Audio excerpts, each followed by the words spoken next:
Ford avait dit si les collectivités territoriales soutiennent une action en justice, on ne donnera rien. Donc en fait, ils se font des nœuds tout seuls, quoi. C'est qu'en réalité, Ford est capable de rien donner.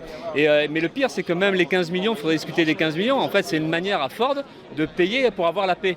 Parce que derrière, Ford pourrait ne pas payer le démantèlement, il pourrait ne pas payer ce qu'on appelle la dépollution du site. C'est ça qui est terrible, c'est qu'en réalité, Ford peut-être donnerait moins que ce que la loi l'obligerait à donner au total.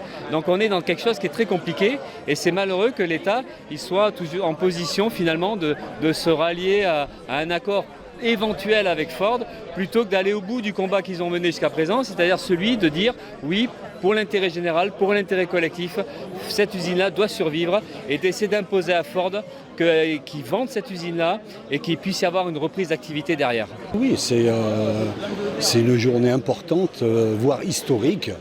Sauf qu'après, la décision qui peut être prise, oui, pour être historique, et il va falloir que le juge ait le courage de prendre les bonnes décisions. Ça pourrait faire une première et pourrait servir de jurisprudence. Quand on voit aujourd'hui l'actualité où de nombreuses usines sont encore sous la sellette, il faut stopper ces décisions de fermeture d'usines quand des entreprises sont en bonne santé. C'est des choix stratégiques qui mettent des centaines de salariés à la rue, quoi.